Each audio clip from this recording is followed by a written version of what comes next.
Fala, nação atleticana, tudo bem com vocês? O meu nome é Luiz, sejam bem-vindos ao canal Palavra do Atleticano. E no vídeo desta quarta-feira nós vamos falar sobre as minhas expectativas para a partida entre Atlético Paranaense e Brusque pela Copa do Brasil.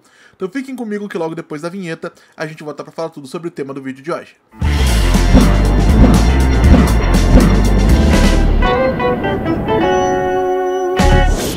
Então vamos lá para o tema do vídeo de hoje, pessoal, porque na tarde desta quinta-feira, feriado do Dia do Trabalho, o Atlético Paranaense entra em campo às 16 horas na Arena Joinville para enfrentar o Brusque no primeiro confronto entre as equipes pela terceira fase da Copa do Brasil.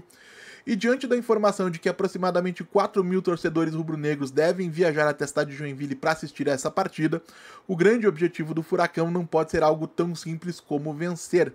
Diante de um adversário que é o quarto colocado na Série C do Campeonato Brasileiro e que foi eliminado pela Chapecoense nas quartas de final do Campeonato Catarinense, os comandados do treinador Maurício Barbieri têm, é claro, a missão de derrotar a equipe do Brusque, mas principalmente de apresentar um desempenho que comece a reconstruir o relacionamento do elenco com o torcedor.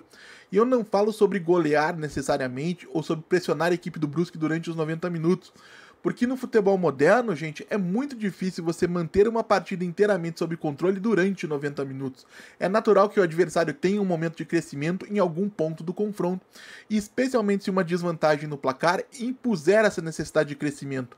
Agora, o que o Atlético precisa diante do Brusque é estar no controle da partida, ditar o ritmo das ações, ter a iniciativa, dominar o adversário nos minutos iniciais e explorar a maior qualidade técnica dos seus jogadores.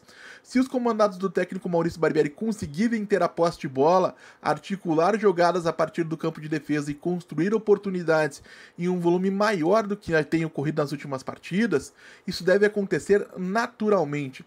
A gente precisa de um Atlético mais compacto, reduzindo a distância entre os jogadores e entre as linhas e impedindo que a equipe acabe obrigada, pela força das circunstâncias, a fazer muitos lançamentos longos em diagonal dos zagueiros ou laterais em direção aos pontas, ou mesmo buscando o centroavante na referência mais física.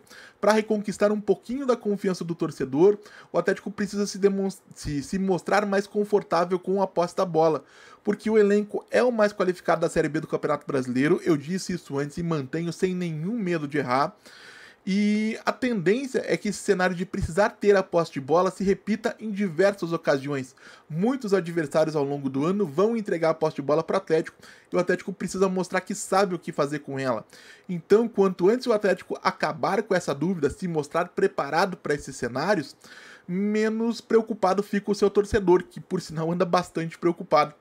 E isso parte, é lógico, de um salto de desempenho de alguns jogadores, mas parte principalmente da vontade da comissão técnica, do desejo do Maurício Barbieri e dos seus auxiliares de ter uma equipe que seja mais protagonista com a bola, apesar de entender que a preferência do treinador é por um modelo de jogo mais direto, mais vertical. O Atlético também precisa saber fazer isso, mas precisa ter a bola precisa saber o que fazer quando tem a bola também. E se isso acontecer, gente, se o Maurício Barbieri tiver essa vontade, e se a equipe tiver sucesso na missão de dominar o Brusque, o Atlético tende a entrar inclusive mais leve na sequência de adversários mais acessíveis que tem nas próximas rodadas da Série B. E já pensou se o Atlético, por exemplo, soma 9, 10, 12 pontos enfrentando o Botafogo de Ribeirão Preto, Chapecoense, Vila Nova e o Atlético?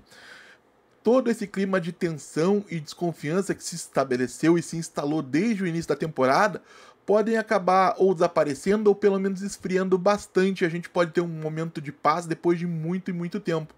Então, pouco me importa, para ser bem honesto, se o Maurício Barbieri prefere escalar o Lucas Belezi, o Abraão ou o Raul na lateral direita, se ele vai entrar com o Patrick ou não no lugar do Filipinho do meio de campo, ou qualquer outra modificação que o treinador tem trabalhado nos últimos dias, nas últimas sessões de treinamento. O importante realmente vai ser a resposta dentro de campo, com ou sem os meus jogadores preferidos, não é esse o caso. Como eu já falei aqui mais de uma vez, eu prefiro estar errado e o Atlético ganhar do que estar certo e o Atlético perder. Então, gente, o Maurício Barbieri vai chegando em um ponto onde ele precisa decidir se ele vai nadar ou se ele vai se afogar de vez. A pressão já se estabeleceu, a desconfiança do torcedor é enorme e a equipe vai precisar realmente dar uma resposta dentro de campo. Não tem mais tanto tempo assim. Por mais que exista uma necessidade de trabalho de longo prazo, o Barbieri chega em um momento decisivo. Ou ele resolve essa questão do mau relacionamento com o torcedor, com desempenhos convincentes, ou a coisa realmente pode degringolar. E você, o que acha dessa partida entre Atlético Paranaense e Brusque? Deixe sua opinião aí nos comentários se pode ou não ser um ponto de virada pro Atlético na temporada. E se você está chegando agora, eu vou pedir que você deixe o seu like, se inscreva no canal Palavra Atleticano, compartilhe o que eu tenho em redes sociais e me ajudem no crescimento do canal, pessoal. O objetivo em 2025 é chegar a 5.000 inscritos e se isso acontecer, eu vou sortear uma camisa oficial do Atlético Paranaense para presentear um inscrito aqui do canal. E já faço desde logo uma promessa, se eventualmente a gente bater 10.000 inscritos ainda em 2025, eu sorteio 2 camisas. E me ajudem também se tornando membros do clube de membros aqui do canal Palavra Atleticano. O objetivo é chegar a 25 membros para que eu possa fazer uma retirada mensal dos valores do YouTube e com esses valores possa investir em uma pessoa para fazer as thumbnails, para fazer uma assinatura de um programa de análise específico, para poder trazer cada vez mais conteúdo e conteúdo cada vez de maior qualidade aqui para vocês. Então é isso, gente. Muito obrigado mais uma vez pela atenção de todos. A gente volta a falar do Atlético Paranaense amanhã aqui no canal Palavra Atleticano com o pós-jogo de Brusque e Atlético Paranaense. Espero que com uma vitória convincente do Furacão.